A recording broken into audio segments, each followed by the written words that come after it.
Jadi total semua biaya yang aku keluarkan dari tahun 2002 hingga 2024 dan akhirnya memutuskan untuk mendaftar beasiswa Global Korea Scholarship di tahun 2024 tahun lalu untuk pertama kalinya, yaitu sebesar 17.400.000 guys. Kalian bisa coba cek sendiri di spreadsheet yang sudah aku buat, yang udah aku taruh di link description box. Memang agak mahal ya, karena emang ini didasari tidak tahuanku pada saat itu untuk mendaftar beasiswa. Jadi makanya aku kasih di sini bikin video di sini biar kalian bisa lebih hemat budget. Oke. Halo, kenalin aku Ilma dan selamat datang di channel aku. Ayo cerita Ma, mau cerita apa sih Ma? Halo guys, selamat datang lagi di video spill budget part kedua. Agar kalian tidak salah paham kenapa aku bisa habis sampai 17 juta untuk mendaftar beasiswa GKS, silakan tonton video part ke-1-nya ya. Link ada di description box. Video part kedua ini aku akan ngebahas biaya pengiriman dokumen, biaya lain-lain, serta tips dan strategi hemat budget ketika mendaftar beasiswa GKS. Stay tune!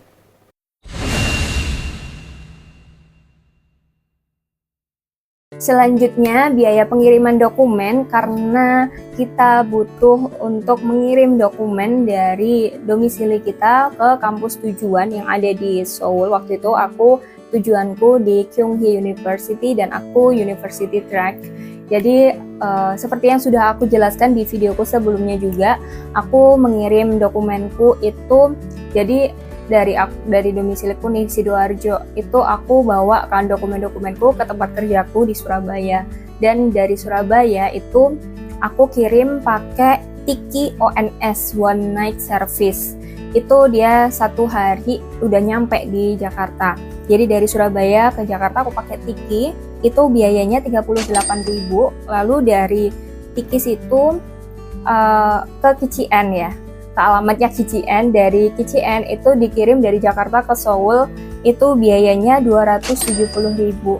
Dan menurutku KCN ini sangat recommended sih, karena adminnya itu baik hati, mau direpotin, dan kita bisa tanya-tanya gitu loh. Kita misalkan dokumen kita kan dari kayak dari luar Jakarta, terus sama mereka itu mau di repackaging ulang lagi, terus baru deh dikirim ke tempat tujuan kita, tempat tujuan univ kita. Nah terus ya udah, pokoknya menurutku dari semua yang ada, kan kalau di dekat tempatku itu memang ada pos Indonesia yang EMS itu kan, cuma kalau dari harganya itu kayaknya lebih affordable yang KCN. Jadi aku memutuskan untuk pakai KCN, meskipun itu jauh ya di Jakarta, tapi kan aku bisa mengakalinya dengan mengirim dokumen dari Surabaya ke Jakarta itu pakai Tiki ONS, itu 38.000. Jadi total aku kayak kirim dokumen segini.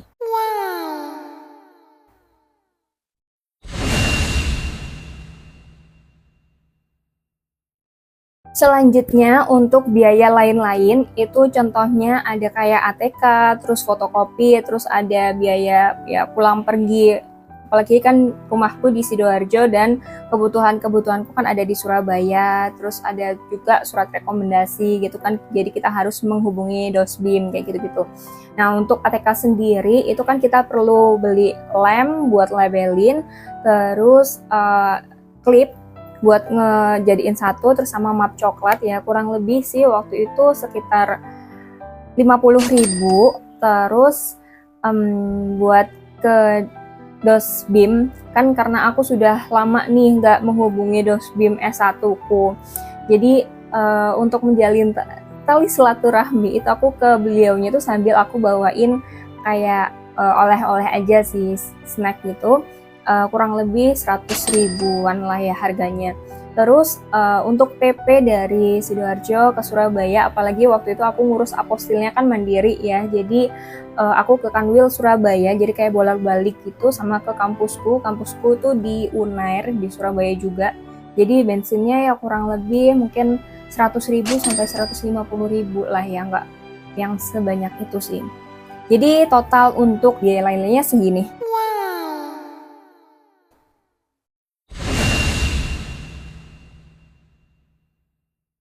Lalu tips dan strategi dari aku, karena kan ini adalah budgetku dari tahun 2022 didasari dengan ketidaktahuanku ketika mau apply beasiswa. Jadi aku mengandalkan ikut les sana sini, terus itu mentoring sana sini gitu. Jadi ya mungkin di situ ya keluar biaya banyaknya. Kalau menurutku, kalau kalian mau daftar beasiswa GKS itu cari grup yang memang isinya itu banyak pejuang GKS, dan dari situ pasti kalian dapat banyak nih rekomendasi mana tempat yang lebih affordable untuk kebutuhan kalian gitu. Karena waktu itu aku sudah join di Telegram, jadi ya agak lumayan sih, karena waktu itu untuk yang dokumen aku kan cari Swan Translator di Surabaya sendiri, itu kan mahal ya, 100.000 per dokumen ya. Untungnya aku udah join ke grup itu dan ketemu kontaknya Pak Anang Fahrudin, jadi itu lebih murah, jadi aku langsung aja menghubungi beliau. Nah lalu untuk apostil itu aku juga saat itu aku ketika cari-cari di Google itu Justip Apostil di daerah Surabaya itu harganya 500 bahkan sampai jutaan gitu loh untuk per dokumennya. Lalu ya pada saat itu untungnya ayahku itu juga di bidang hukum dan paham seputar Kemenkumham dan perapostilan. Jadi sama ayahku itu dikasih tahu caranya pakai buka web ini. Mungkin di next video kali ya aku ajarin kalian tutorial upload apostil, perlu nggak? Coba tulis di kolom komentar ya. Terus dari apostil aku cari sendiri, aku upload sendiri, jadi lebih murah ya, itu 150.000 per dokumen. Terus dari dokumen yang lainnya mungkin esai ya. Kalau menurutku esai itu kalian bisa lakukan proofread, kalian tulis sendiri, kalau bisa tulis sendiri dulu bahasa Inggrisnya apa. Nah biar kalian nggak terlalu menghabiskan banyak biaya, itu kalian coba cek di Grammarly. Grammarly itu dia bisa ngecek grammar penulisan kalian. Lalu tapi kalau misalkan kalian butuh point of view dari orang lain gitu ya untuk membaca esai kalian, karena menurutku ini penting banget ya, mungkin kalian bisa minta tolong ke teman dekat kalian yang memang pintar bahasa Inggrisnya itu untuk mengoreksi esai kalian. Nah tapi kalau misalkan kalian masih agak kurang puas atau gimana ya, kalian bisa minta tolong salah satu award di GKS untuk mereview esai kalian dan untuk proofread gitu. Untuk berapa kalinya sebenarnya nggak ada patokannya sih mau berapa banyak, cuma karena waktu itu bener-bener aku pertama kalinya nih untuk apply beasiswa, jadi aku kayak kurang pede aja gitu loh sama hasil tulisan esaiku, jadi aku ya bolak-balik gitu. Terus itu dari yang tips dokumen.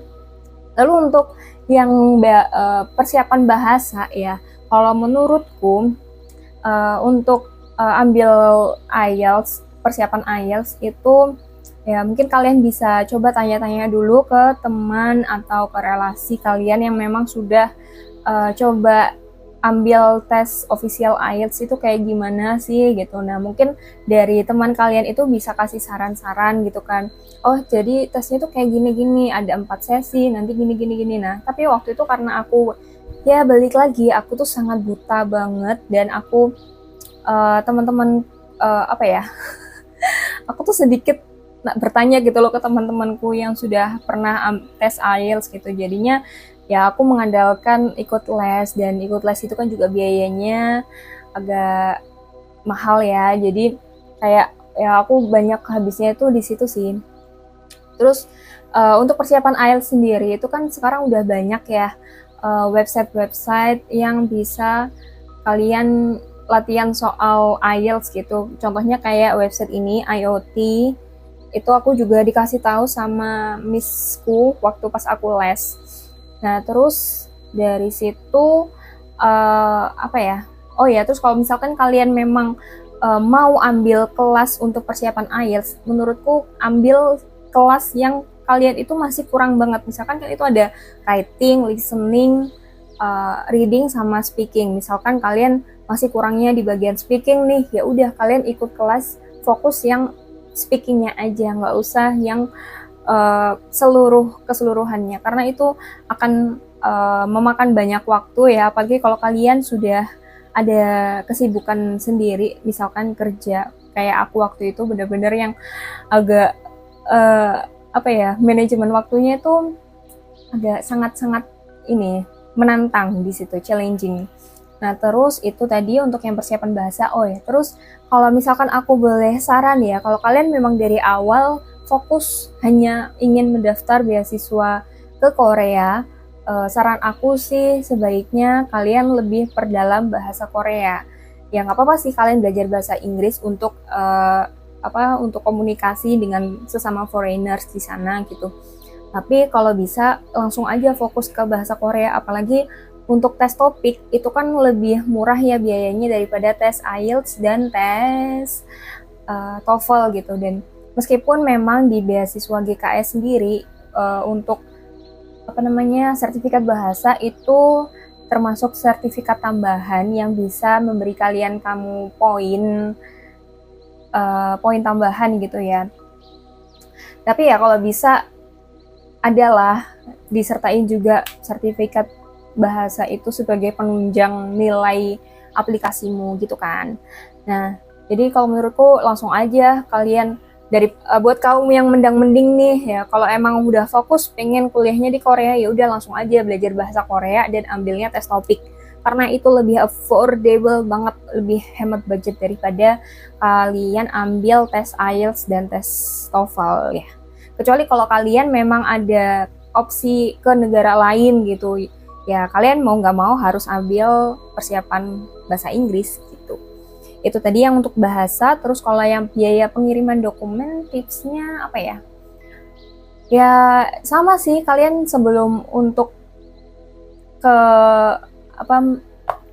kalian juga harus nge-breakdown bikin listnya gitu loh. Pokoknya kalian harus bikin rekomendasi gitu loh, mana aja nih tempat-tempat yang memang bisa untuk mengirim dokumen ke sana, dan dari situ kalian bisa mempertimbangkan gitu loh, mana yang harganya lebih affordable, terus mana yang kualitasnya lebih menjamin, yang kayak gitu-gitulah. Jadi saran aku, kalian harus bikin list budgeting sebelum kalian daftar beasiswa GKS, dan kalian juga langsung baca nih guidelines GKS sendiri yang terbaru itu apa aja, dan dokumen-dokumennya itu kalian kayak coba iniin aja, urutin, bikin list gitu loh, apa aja yang udah dan apa aja yang belum, dan dari situ kalian bisa coba estimasiin budget kalian nantinya berapa kayak gitu. Nah, tapi biar kalian gak repot-repot bikin list budgetnya, ini karena kan aku sebelumnya udah tulis di sini ya. Nah, tapi aku sudah coba pindahin ke spreadsheet, dan kalian bisa download spreadsheetnya itu di link yang ada di description box. Jadi kalian bisa buka di situ. Aku sudah bikinin spreadsheet budget yang aku keluarkan selama mendaftar beasiswa Global Korea Scholarship di tahun 2024 dan di tahun ini. Gitu. Jadi kalian bisa langsung aja download, make a copy dulu ya, tapi make a copy terus download, terus sudah deh kalian bisa edit budgetnya. Oke, segitu dulu videoku kali ini. Semoga bermanfaat buat kalian yang mau nyiapin pendaftaran Global Korea Scholarship di tahun ini atau di tahun depan. Dan jangan lupa like, comment, dan subscribe. Oh ya, kalau misalkan kalian ada ide aku mau ngebahas apa seputar beasiswa GKS, bisa tulis aja ya di kolom komentar. Bye bye. Hope you guys enjoy my channel.